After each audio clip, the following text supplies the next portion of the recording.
Now, this here is exactly why you're not getting any apprenticeship offers or any job offers. And unless or until you fix this and you sort it out, then that's going to continue to happen. So you need to make sure you do this before or from way early on so that you have that advantage compared to everyone else. So what are we talking about today? Well, a lot of people, they want apprenticeships, they want careers, they want jobs. They may have done the degree, but they can't find a job. And with degree costs rising, a lot of people, or most people, should want to go down the apprenticeship route. But it's so competitive and very difficult to actually get into unless you have what I'm about to tell you. Alright, so welcome back to my channel. If you're new here, I'm Zaid. I give tips, tricks on how to get apprenticeships, how to get good jobs, do well in side hustles or business, and overall just make a better lifestyle for yourself. And if you're Muslim, then my channel should actually help a bit more in terms of that. I focus a lot on the Islamic aspects of things as well and incorporate that within the lifestyle because ultimately that's the goal. If you're interested in that, then make sure you subscribe. Getting into it, this is exactly how you can get those apprenticeship offers or those jobs that you want. And it all comes down to basically one thing: experience. And we all know that experience is very difficult to come by, especially since you're just studying the whole time. But what I mean by experience is work experience. Even if it's just on the weekends or a couple of hours a month, whatever it is, I'm pretty sure that my work experience helped give me a huge boost in getting accepted. So I got accepted into 3 different apprenticeships, alhamdulillah. And from those, I chose one. And I believe one of the main reasons for that was that I had various work experiences alongside my studies, and it showed that I've got multiple skills that I can actually bring to my apprenticeship, to my work. It showed that I can handle studying at the same time as working and dealing with clients, being creative in my work, communicating with the team, and all of that. That's the whole point of your work experience, is that it shows all of that. And you need to do that. That's what you need to get on your CV. And that's what you need to have experience for, so that when you get asked questions, either in the application form or in person, then you know exactly how to answer. Because most questions will be, in the interview, most questions will be, tell me a time when you did this, tell me a time when you showed leadership, or tell me a time when you communicated well, tell me a time when you participated in a team project and the result was a success, etc.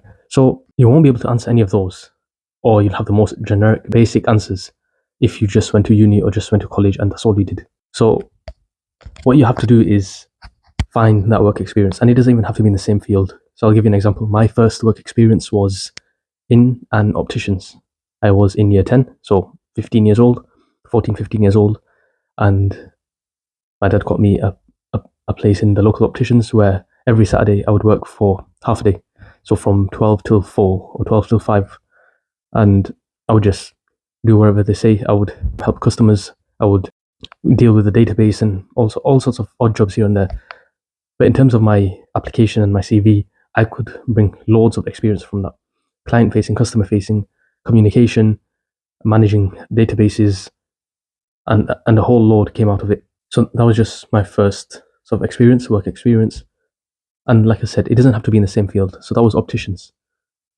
I did not get into optometry. I'm in civil engineering, which is completely different. They have no correlation whatsoever.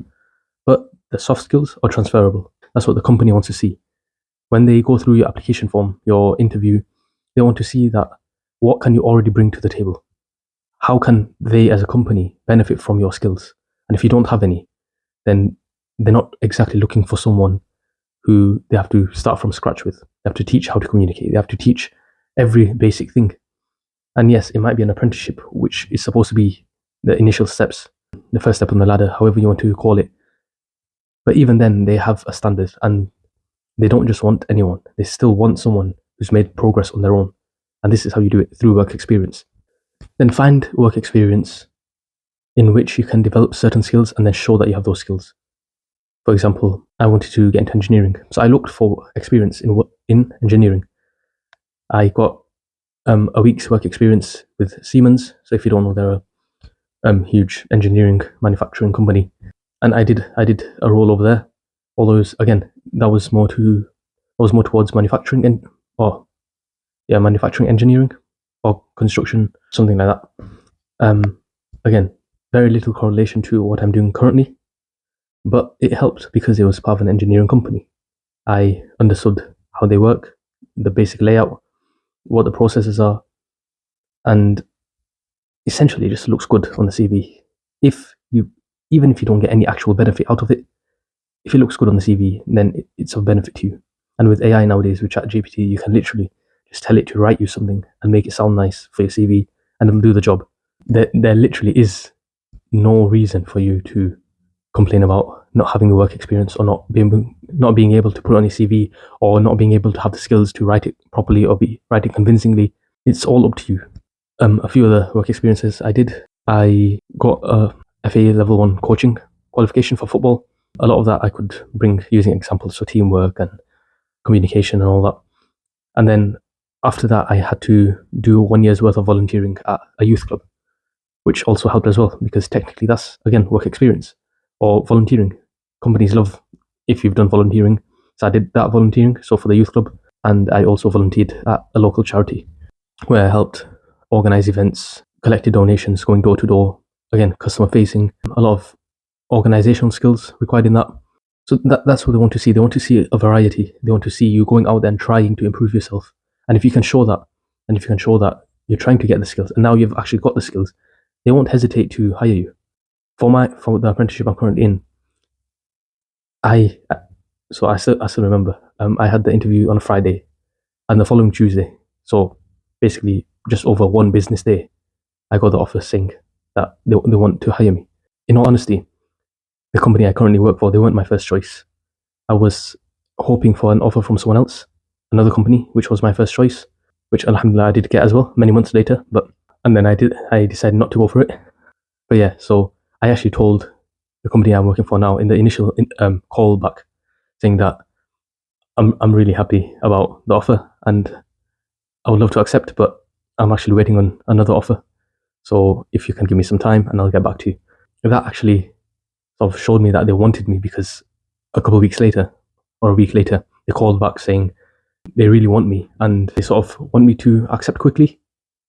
And I said, well, I've got this other offer that I've got on the table, and they're offering me a level 6 apprenticeship with a degree, and you're only offering me a level 3, so I don't get a degree even though I've already done my A levels.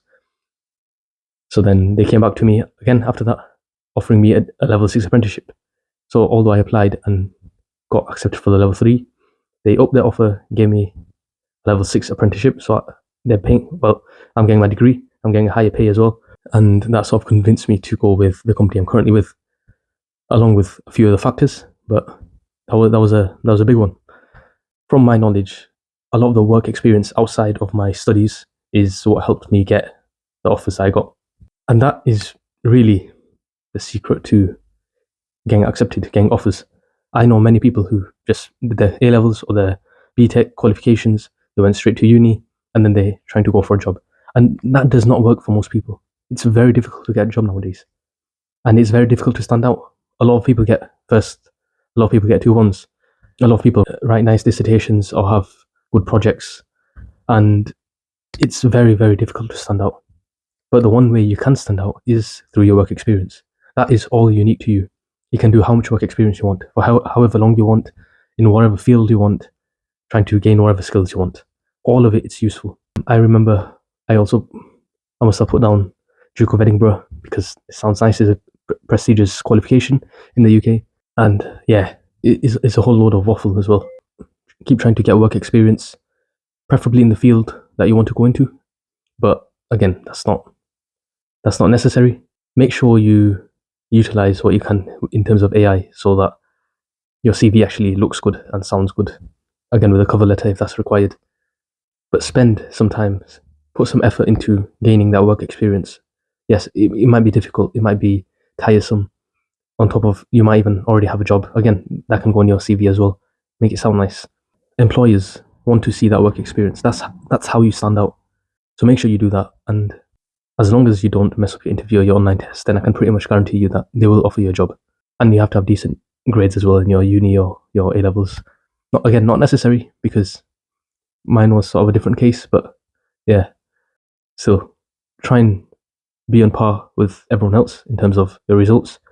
So for your degree, a first 2-1, A levels, A's and B's, A stars, as best as you can get. But the way to actually stand out even more is your work experience. So work on that, and hopefully you'll start getting some offers. Assalamu alaikum.